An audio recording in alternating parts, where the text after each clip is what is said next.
Hello, everybody. My name is Bob, and we're going to talk a little bit about role playing. I guess first question would be why role play at all? Probably the main reason you would want to role play is if you wanted to have a YouTube series role playing. You can stream it, but streaming is really not ideal for role play because you have to constantly break character in order to talk to the people who are showing up to watch your stream. I suppose you could put a note in there saying I won't be responding to comments, but that's kind of against what streaming is about. Streaming is about interaction. Uh, so most of the time when people are interested in role play, it's because they want to do like a YouTube series, something like that. Now, people role play on their own, just playing their own private game without recording anything. And that's cool too. Um but most people are mainly interested in role playing if they're doing something for video. Uh, and if you are interested in doing something for video, like a Skyrim or some other game role playing video, kudos to you because yeah, it takes a certain amount of guts to act in front of other people. So kudos to you. Um, so then, how do you role play? A lot of people would come into say I wanted to role play a character in Skyrim, but I want a archer wood elf who wears anime clothing or something, whatever. That's probably the wrong way to go around about it. Uh, the difference between the character that you're playing and who you are yourself. Obviously, you can't invent a completely different mind to play the character. The difference between the character and yourself is one, the world that they're in, of course, and the world of Skyrim is a world without the kind of moral repercussions that we would normally experience in life. But also, the difference between you and the character is that character's motivations. So, for instance, although I'm not personally interested in ultimate power, and I wouldn't even know how to go about getting that, Snow Flake definitely is. So that motivation is going to form everything that he does and his entire uh, outlook on his time in Skyrim. So essentially, all human beings are fairly much similar. I mean, obviously there are a lot of differences too. People have different talents, different intelligence levels, uh, but um, uh, but one of the main things that informs why is this guy creeping up on informs the difference between one person and another is what their motivations are. Also probably what their personal morality is, and whether they have things like honor and so on, and their beliefs.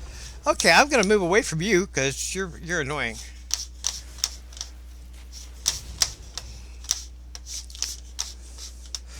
Um, but I mean, in terms of role playing, the thing that really makes the difference, besides the fact that this person is in the world of Skyrim, is their motivation. Snow Elbyflick is motivated by a quest for ultimate power. Fist Benton's my previous character. He was motivated by fanaticism, and particularly disturbed worldview. Uh, but uh, but the main thing that you're going to be feeding off for your role playing is not that I mean, you cannot actually get yourself into the mind of another person entirely, in terms of thinking the way they think and doing things exactly the way that they would do. That's functionally impossible. I mean, you are using your mind to do it. What makes the difference is one, the world that you're in, which is this world of Skyrim, and two, what that character's motivations are. There's a lot of fucking noise around here, man. I need to go fuck them spells.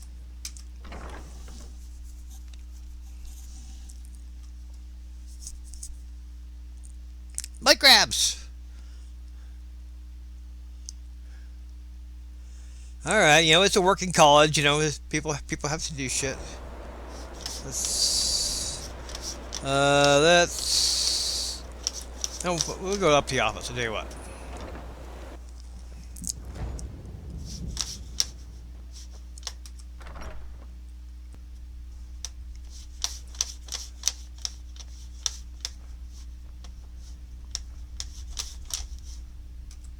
All right, here we go. So the first thing in a lot of ways that you need to think about when you're thinking about your character is what do they want in life? What are they looking for? And basically you can govern that character's conduct based on what they are looking for. Um, and there can be a wide variety of things. What is Jazargo looking for? Probably not a lot. He's sort of just a stupid bot. Um, but if you start from that point, what does this character want in the world of Skyrim that he can get? Then that's where you start building the character, and then you start gathering accoutrements and talking and behaving in a way that is compatible with those motivations. Um, with Snow Flake, basically the only difference in terms of my language that I used was Snowy is a snarky ass son of a bitch, and so I tried to find opportunities to be mean, caustic, sarcastic, cynical, that sort of thing. For a different character, it would be totally different.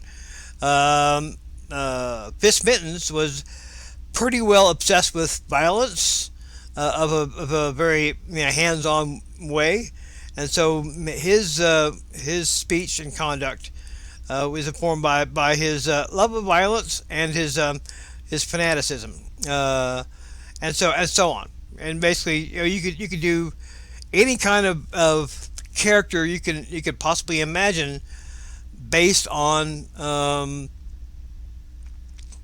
basically what are their motivations in this world? What do they want out of this world?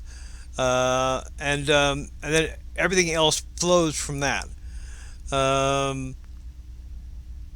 Now, there's some things that would be, because of the structure of the game, would be hard to do, or at least do convincingly.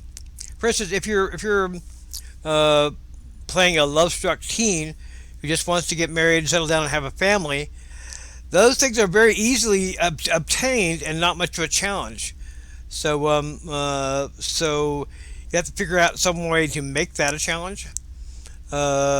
Maybe be exceedingly picky about who you're settling down with, and so on. So there are certain limitations imposed by the game that's going to make some role plays more difficult to do. But otherwise, pretty much anything that you can imagine that someone might desire, you could make a character based on that.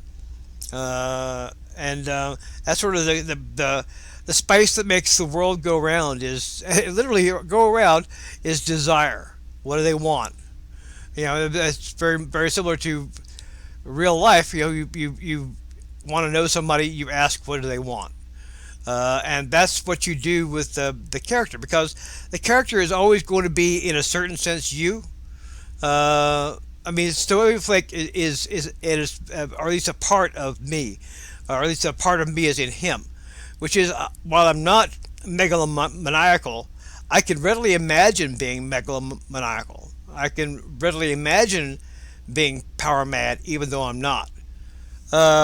Same with one of my other characters from a while back, Swims in Sewers. Swims in Sewers, the whole motivation behind him was he was a total scum.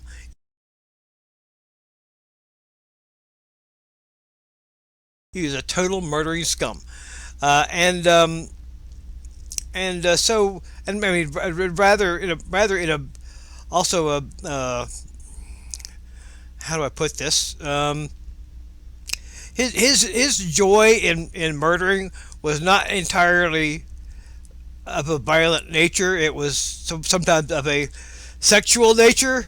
Yeah, Swims was a really messed up guy, but I can, even though that would be anathema to me personally, I could put myself in that headspace.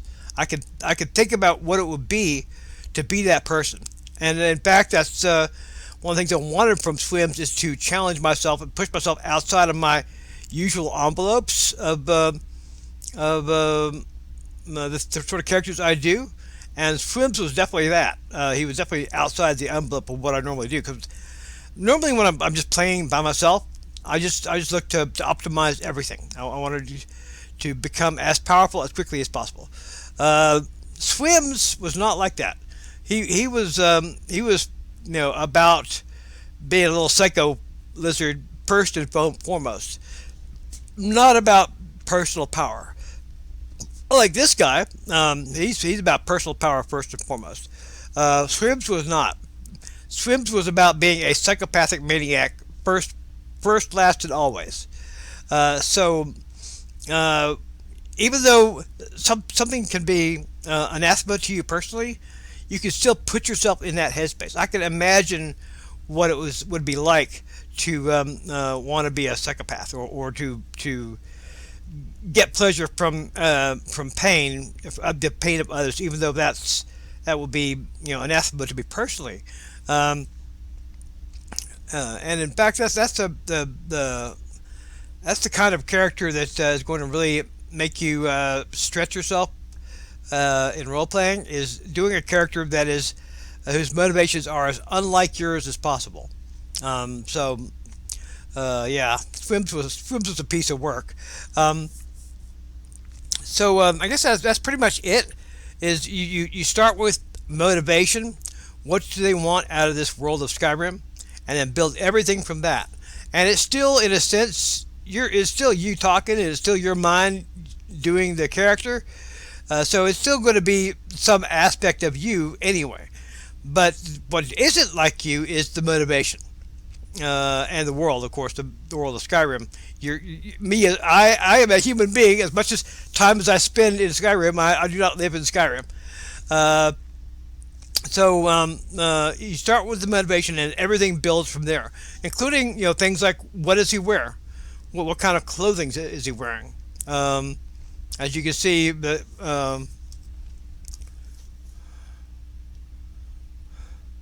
Snowy's wearing very wizardy looking clothes at the moment. He definitely looks like a powerful wizard. And so the kind of clothes that he chooses partially is determined by his fighting style and so forth, but also the kind of person he is. So, for instance, the goggles I'm wearing, the drummer goggles, he doesn't actually need them, but they look cool. They make him look very wizardy too. So that's why I'm wearing them. He's wearing them. All right, I guess that's pretty much it. I mean, basically, to role play, motivation first, last, and always, and motivation in that world. So, I mean, if Snowy L.B. Flake had wanted to be a accountant in Manhattan, he couldn't, because that's not his world. So he has to have his motivations have to be motivations, or what he wants in that world. So that's all for right now.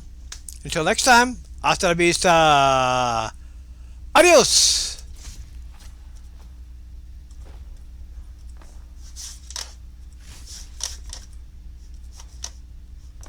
Jizargo! Jizargo! What's up, Jizargo?